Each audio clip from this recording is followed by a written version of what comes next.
नमस्कार। दोपहर समाचार में आपका स्वागत है।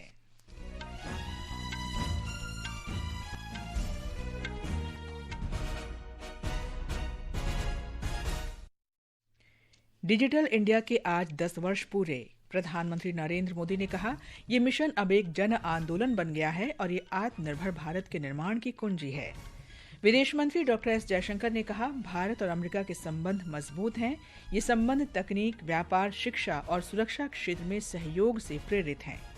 अमेरिका ने हिंद प्रशांत क्षेत्र में रणनीतिक सहयोगी के रूप में भारत को महत्वपूर्ण देश बताया। कहा, दोनों देश प्रमुख व्यापार समझौते की घोषणा के करीब हैं। थाईलैंड की संवैधानिक अदालत ने संवेदनशील बातचीत के लीक होने पर प्रधानमंत्री पैतुंग तान शिनावात्रा को निलंबित किया। मौसम विभाग के हिमाचल प्रदेश में तेज बारिश की चेतावनी के बाद बारिश से भूस्खलन और बाढ़ की स्थिति। और महिला क्रिकेट में भारत आज रात ब्रिस्टल में दूसरे T20 अंतर्राष्ट्रीय मैच में इंग्लैंड से खेलेगा। दोपहर समाचार के साथ मैं कनकलता। डिजिटल इंडिया के आज 10 वर्ष पूरे हो गए हैं। डिजिटल इंडिया ने देश के आम नागरिकों को तकनीक से जोड़ा है, जिससे लोगों का जीवन आसान हुआ है। हमारे संवाददाता ने बताया है कि डिजिटल इंडिया पहल ने महत्वपूर्ण प्रगति की है। डिजिटल इंडिया पहल के माध्यम से देश के दूर दराज के इलाकों में इंटरनेट की सुविधा पहुंचाई गई है और सरकारी सेवाओं को ऑनलाइन उपलब्ध कराया गया है। अब लोग महज एक क्लिक से स्वास्थ्य, शिक्षा, बैंकिंग और अन्य सेवाओं का लाभ उठा सकते हैं। डिजिटल इंडिया अभियान के कारण देश के लगभग हर गाँव में मोबाइल कनेक्टिविटी का विस्तार हुआ है। डायरेक्ट बेनिफिट ट्रांसफर के माध्यम से 44 लाख करोड़ रुपए हस्तांतरित किए गए हैं, जिससे सरकार को 3,48,000 करोड़ रुपए से अधिक की बचत हुई है। डिजिटल सेवाओं ने शासन को तेज और अधिक पारदर्शी बना दिया है। यूनिफाइड पेमेंट्स इंटरफेस (यूपीआई) उपयोगकर्ताओं को स्मार्टफोन का उपयोग करके बैंक खातों के बीच तुरंत धन हस्तांतरित करने की अनुमति देता है। आज लगभग 46 करोड़ लोग और 6 करोड़ से अधिक व्यापारी यूपीआई का उपयोग कर रहे हैं। अक्षित वैद्यान, आकाशवाणी समाचार, दिल्ली। प्रधानमंत्री नरेंद्र मोदी ने कहा है कि डिजिटल इंडिया एक जन आंदोलन बन गया है और ये आत्मनिर्भर भारत के निर्माण और भारत को दुनिया के लिए एक विश्वसनीय नवाचार भागीदार बनाने में महत्वपूर्ण भूमिका निभा रहा है। डिजिटल इंडिया कार्यक्रम के 10 वर्ष पूरे होने पर एक ब्लॉग में उन्होंने कहा कि भारत डिजिटल शासन से वैश्विक डिजिटल नेतृत्व की ओर बढ़ रहा है। गृहमंत्री अमित शाह ने कहा कि डिजिटल इंडिया पहल ने प्रौद्योगिकी का लोकतंत्रीकरण किया है, जिससे भारत एक वैश्विक डिजिटल शक्ति बन गया है। डिजिटल इंडिया के 10 वर्ष पूरे होने पर श्री शाह ने कहा कि स्वास्थ्य, शिक्षा, व्यापार और वाणिज्य सभी क्षेत्र इससे सशक्त बने हैं। वित्त मंत्री निर्मला सीतारामन ने भारतीय स्टेट बैंक की स्थापना के 70 वर्ष पूरे होने पर बधाई दी है। एक सोशल मीडिया पोस्ट में उन्होंने कहा कि भारतीय स्टेट बैंक की स्थिति बहुत मजबूत है और ये वास्तव में हर भारतीय का बैंक है। उन्होंने कहा कि पिछले एक दशक में भारतीय स्टेट बैंक ने डिजिटल परिवर्तन से अपने ग्राहकों को काफी लाभ पहुंचाया है। राष्ट्रपति द्रौपदी मुर्मू ने आज उत्तर प्रदेश के गोरखपुर में गुरु गोरखनाथ आयुष विश्वविद्यालय का उद्घाटन किया। राष्ट्रपति ने कहा कि संस्थान पूरे देश के लिए बहुत महत्वपूर्ण होगा। ये विश्वविद्यालय हमारी समृद्ध प्राचीन परंपराओं का नवनिर्मित तथा प्रभावशाली आधुनिक केंद्र है। इस विश्वविद्यालय का लोकार्पण करके मुझे बहुत प्रसन्नता हो रही है। ये लोकार्पण उत्तर प्रदेश ही नहीं अपितु पूरे देश में मेडिकल एजुकेशन और चिकित्सा सेवा के विकास में एक मील का पत्थर साबित होगा। राष्ट्रपति मुर्मू ने कहा कि भारत में योग और स्वास्थ्य को संरक्षित करने की परंपरा प्राचीन है। उन्होंने 2047 तक देश को विकसित बनाने के लिए इस परंपरा को आगे बढ़ाने की जरूरत पर बल दिया। आज भारत का डंका सारा विश्व में बाज रहा है, लेकिन उसी चीज को आगे बढ़ाने के लिए हम लोगों को कहते हैं कि स्वास्थ्य ही संपदा, क्योंकि स्वास्थ्य ठीक रहेगा तो फिर भारत को आगे बढ़ाने के लिए जो हम सपना देखते हैं, हम विश्व गुरु बनेंगे, विकसित भारत बनेगा, तो इसी के लिए आज से हम लोगों को प्रयास करना होगा और इसी संस्था वो एक माध्यम होगा। इस अवसर पर मुख्यमंत्री योगी आदित्यनाथ ने कहा कि राज्य में स्वास्थ्य और संस्कृति के एक नए युग की शुरुआत हो रही है। प्रधानमंत्री नरेंद्र मोदी ने कहा है कि सौर ऊर्जा वैश्विक ऊर्जा परिदृश्य को नया आकार दे रही है। उन्होंने कहा कि अंतर्राष्ट्रीय सौर गठबंधन दुनिया भर में स्वच्छ ऊर्जा क्रांति को आगे बढ़ा रहा है। श्री मोदी ने एक समाचार दैनिक में नवीन और नवीकरणीय ऊर्जा मंत्री प्रहलाद जोशी के प्रकाशित लेख को साझा करते हुए ये बात कही।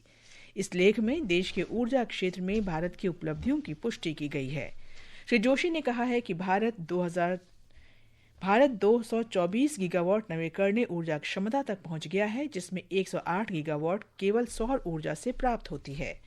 श्री मोदी ने वित्त मंत्री निर्मला सीतारामन का लिखा हुआ एक लेख भी साझा किया, जिसमें बेहतर कनेक्टिविटी और लद्दाख को इसके लाभ के लिए उपलब्ध कराए जा रहे प्रचुर संसाधनों का उल्लेख किया गया है। ये समाचार हमारी वेबसाइट www.newsonair.gov.in और हमारे न्यूज ऑन एआईआर ऐप पर भी उपलब्ध हैं। दोपहर समाचार में आपका फिर स्वागत है। विदेश मंत्री डॉक्टर एस जयशंकर ने पिछले 25 वर्ष के दौरान भारत और अमेरिका संबंधों की सराहना की है। डॉक्टर जयशंकर अमेरिका की यात्रा पर हैं। उन्होंने कहा कि पिछले 25 वर्ष में भारत अमेरिका संबंध बहुत मजबूत रहे हैं, जिसमें व्यापार, प्रौद्योगिकी, शिक्षा, सुरक्षा और ऊर्जा क्षेत्र में व्यापक साझेदारी हुई है। If you were to do a dipstick on India-US relations, you'll find it's better off than it was at the beginning of that presidency. And the trend line of the last 25 years has actually been very, very strong. Because I think there are structural factors that work for the relationship. That the economics, the technology, the human bridges, the education, the security, the energy, all these are today drivers of the relationship. Doctor Jaishankar ने आशा व्यक्त की कि भारत और America व्यापार वार्ता के सफल निष्कर्ष पर पहुंचेंगे। We are in the middle, hopefully more than the middle, very intricate trade negotiation. Obviously, my hope would be that we bring it to a successful conclusion. I cannot guarantee it because there's another party to that discussion. But no question, we do think today that trade, there will have to be give and take. America ने हिंद प्रशांत क्षेत्र में रणनीतिक सहयोगी के रूप में भारत को महत्वपूर्ण देश बताया है। अमेरिका ने कहा है कि भारत और अमेरिका के बीच लंबे समय से प्रतीक्षित व्यापार समझौते की घोषणा होने वाली है। व्हाइट हाउस की प्रेस सचिव कैरोलिन लेविट ने मीडिया से बातचीत के दौरान भारत की भूमिका की प्रशंसा की और अमेरिका के राष्ट्रपति डोनाल्ड ट्रंप तथा प्रधानमंत्री नरेंद्र मोदी के बीच सशक्त व्यक्तिगत संबंधों पर भी प्रकाश डाला। India remains a very strategic ally in the Asia Pacific, and the president has a very good relationship with Prime Minister Modi, and he will continue to have that. Press सचिव कैरोलिन लेविट की टिप्पणी ऐसे समय में आई है जब विदेश मंत्री डॉक्टर एस जयशंकर क्वाड विदेश मंत्रियों की बैठक में भाग लेने के लिए अमेरिका में हैं। थाईलैंड के संवैधानिक न्यायालय ने कंबोडिया के पूर्व प्रधानमंत्री हुन सेन के साथ लीक हुए फोन कॉल के कारण प्रधानमंत्री पैतोंग तान शिनावात्रा को पद से निलंबित कर दिया है। न्यायालय ने आज घोषणा की कि उसने 36 सेनेटरों द्वारा दायर एक याचिका को स्वीकार कर लिया है, जिसमें पैतोंग तान पर संविधान के तहत नैतिक मानकों का उल्लंघन करने का आरोप लगाया गया है। रेल मंत्री अश्विनी वैष्णव ने आज रेल वन ऐप का शुभारंभ किया। ये सभी रेल यात्री सेवाओं के लिए वन स्टॉप समाधान है। नई दिल्ली में centre for railway information system के स्थापना दिवस पर उन्होंने कहा कि रेल अधिकारियों का पूरा ध्यान यात्रियों की सुरक्षा पर होना चाहिए। हमारा सारा फोकस कस्टमर्स की सेफ्टी पे, पैसेंजर्स की सेफ्टी पे रहना चाहिए। Safety first. कोई भी इंसिडेंट हो उसके रूट कॉज में जाना चाहिए। अकाउंटेबिलिटी फिक्स होनी चाहिए। रूट कॉज को सॉल्व करके भविष्य में वैसी प्रॉब्लम ना आए वो हमें सोचनी चाहिए। हमें अपने जितने भी इक्विपमेंट यूज करते हैं कई गुने बेटर करने की जरूरत है। क्वालिटी बहुत इंपॉर्टेंट है। बेटर क्वालिटी आने से रिलायबिलिटी बढ़ेगी, रिलायबिलिटी बढ़ने से सेफ्टी बढ़ेगी, ऑपरेशन सहज होंगे। श्री वैष्णव ने बताया कि रेल वन ऐप के माध्यम से यात्री अनारक्षित टिकट भी बुक कर सकते हैं। रेल वन ऐप को एंड्रॉयड प्ले और iOS ऐप स्टोर से डाउनलोड किया जा सकता है। तेलंगाना के संगारेड्डी जिले के पाशमाइलाटम में दवा संयंत्र में हुए विस्फोट में मरने वालों की संख्या बढ़कर 35 हो गई है। पुलिस अब तक केवल 11 शवों की पहचान कर पाई है। अस्पताल में भर्ती 35 श्रमिकों में से 12 की हालत गंभीर है। बचाव अभियान की निगरानी कर रहे अधिकारियों ने कहा है कि मलबे में अब भी करीब 16 श्रमिकों के फंसे होने की आशंका है। एनडीआरएफ और एसडीआरएफ कर्मियों की मदद से बचाव कार्य 24 घंटे जारी है। बताया जा रहा है कि मृतकों में अधिकतर ओडिशा, उत्तर प्रदेश और बिहार के प्रवासी श्रमिक हैं। मुख्यमंत्री रेवंत रेड्डी ने इस दुखद घटना की गहन जांच के आदेश दिए हैं। मुख्यमंत्री ने संगारेड्डी जिले में दवा संयंत्र विस्फोट पर एक विस्तृत रिपोर्ट मांगी है, जिसमें ऐसे ही पिछली घटनाओं और उठाए गए निवारक उपायों का विवरण शामिल है। श्री रेवंत रेड्डी ने मृतकों के परिवारों को 1-1 करोड़ रुपए और घायलों को 10-10 लाख रुपए देने की घोषणा की। भारतीय जनता पार्टी ने वक्फ संशोधन कानून का विरोध करने पर राष्ट्रीय जनता दल के नेता तेजस्वी यादव की आलोचना की है। पार्टी के राष्ट्रीय प्रवक्ता गौरव भाटिया ने कहा कि तेजस्वी यादव तुष्टीकरण की राजनीति कर रहे हैं। जो कानून संसद में पारित हुआ, माननीय राष्ट्रपति जी ने उसे स्वीकृति दी। क्या कोई प्रदेश की सरकार केंद्र के कानून को कूड़ेदान में डाल सकती है? पहला सवाल। दूसरा सवाल ये है, हम सब जानते हैं ये मामला सर्वोच्च न्यायालय में लंबित है। इस मामले को ऑर्डर के लिए रिजर्व किया हुआ है। तो मैं ये पूछना चाहता हूं, दूसरा सवाल, तेजस्वी यादव जी सर्वोच्च न्यायालय की अवमानना क्यों कर रहे हैं? Air marshal S Shiv Kumar ने आज नई दिल्ली में वायुसेना मुख्यालय में air officer incharge administration AOA का पदभार ग्रहण किया। एयर मार्शल ने कहा को जून 1990 में भारतीय वायुसेना की प्रशासन शाखा में कमीशन दिया गया था।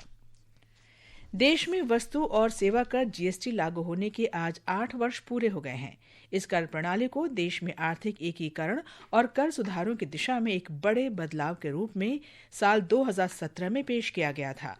इसने भारत में अप्रत्यक्ष करों की श्रृंखला को एकीकृत प्रणाली में बदल दिया। एक रिपोर्ट। GST ने कर अनुपालन को आसान बनाया है, व्यापार लागत को कम किया है और राज्यों में वस्तुओं की निर्बाध आवाजाही सुनिश्चित की है। इन उपायों ने न केवल व्यापार करने में सुगमता दी है, बल्कि कर आधार को भी सशक्त बनाया है। GST परिषद द्वारा देश में वस्तु और सेवा कर की दरें निर्धारित की जाती है, जिसमें केंद्र और राज्य सरकारों के प्रतिनिधि शामिल होते हैं। GST ने अप्रत्यक्ष करों जैसे उत्पाद शुल्क, सेवा कर, वैट और अन्य शुल्कों को समाप्त कर एकल कर व्यवस्था प्रारंभ की है। पिछले 5 वर्षों में GST के संग्रह में लगभग 2 गुना वृद्धि दर्ज की गई है। राजस्व संग्रह में लगातार हो रही वृद्धि और 1 करोड़ 50 लाख से अधिक सक्रिय करदाताओं का शामिल होना इसकी सफलता का प्रमाण है। दीपेंद्र कुमार, आकाशवाणी समाचार, दिल्ली। देश में आज डॉक्टर्स डे और चार्टर्ड अकाउंटेंट्स दिवस मनाया जा रहा है। प्रधानमंत्री नरेंद्र मोदी ने इस अवसर पर सभी डॉक्टरों और चार्टर्ड अकाउंटेंट्स को शुभकामनाएं दी हैं। ये समाचार आकाशवाणी से प्रसारित किए जा रहे हैं। ये आकाशवाणी है। हिमाचल प्रदेश में लगातार हो रही मानसूनी बारिश से जनजीवन बुरी तरह प्रभावित है। हमारे संवाददाता ने बताया है कि राज्य के मंडी जिले में कल सबसे अधिक 223 मिलीमीटर वर्षा दर्ज की गई। हिमाचल प्रदेश में मूसलाधार बारिश जारी है। बारिश से जुड़ी घटनाओं में अब तक 48 लोगों की मौत हो चुकी है, जबकि कई लोग लापता हैं। बीती रात हुई तेज वर्षा और बादल फटने की घटनाओं से मंडी जिला सबसे अधिक प्रभावित हुआ है। विभिन्न क्षेत्रों में चलाए गए राहत और बचाव अभियानों के जरिए 99 लोगों को सुरक्षित स्थानों पर पहुंचाया गया है। इस बीच लगातार बारिश के चलते भूस्खलन की आशंका से मंडी, कांगड़ा और हमीरपुर जिलों में शिक्षण संस्थाएं आज भी बंद हैं। NDRF, SDRF और प्रशासन द्वारा लगातार राहत और बचाव कार्य जारी है। मौसम विभाग ने आज और कल राज्य के अधिकतर हिस्सों में तेज वर्षा का ऑरेंज अलर्ट जारी किया है। सरकार ने लोगों से सतर्क रहने और स्थानीय प्रशासन के दिशा निर्देशों का पालन करने की अपील की है। शिमला से रितेश कपूर की रिपोर्ट के साथ समाचार कक्ष से शशांक कुमार। मौसम विभाग ने आज छत्तीसगढ़, बिहार, उड़ीसा, पूर्वी मध्य प्रदेश और पश्चिमी उत्तर प्रदेश में भी मूसलाधार बारिश का अनुमान व्यक्त किया है। अंतर्राष्ट्रीय महिला T20 क्रिकेट में भारत तथा इंग्लैंड के बीच 5 मैचों की श्रृंखला का दूसरा मैच आज इंग्लैंड के ब्रिस्टल में काउंटी ग्राउंड में खेला जाएगा। कैप्टन हरमनप्रीत कौर चोटिल होने के कारण मैच से बाहर रहीं। उनके स्थान पर स्मृति मंधाना ने टीम का नेतृत्व किया। अंत में मुख्य समाचार एक बार फिर। डिजिटल इंडिया के आज 10 वर्ष पूरे। प्रधानमंत्री नरेंद्र मोदी ने कहा, ये मिशन अब एक जन आंदोलन बन गया है और ये आत्मनिर्भर भारत के निर्माण की कुंजी है। विदेश मंत्री डॉक्टर एस जयशंकर ने कहा, भारत तथा अमेरिका के संबंध मजबूत हैं। ये संबंध तकनीक, व्यापार, शिक्षा और सुरक्षा क्षेत्र में सहयोग से प्रेरित हैं। अमेरिका ने हिंद प्रशांत क्षेत्र में रणनीतिक सहयोगी के रूप में भारत को महत्वपूर्ण देश बताया। कहा, दोनों देश प्रमुख व्यापार समझौते की घोषणा के करीब हैं। थाईलैंड की संवैधानिक अदालत ने संवेदनशील बातचीत के लीक होने पर प्रधानमंत्री पैतोंगतान शिनावात्रा को निलंबित किया। इसके साथ ही दोपहर समाचार का ये अंक समाप्त हुआ। नमस्कार।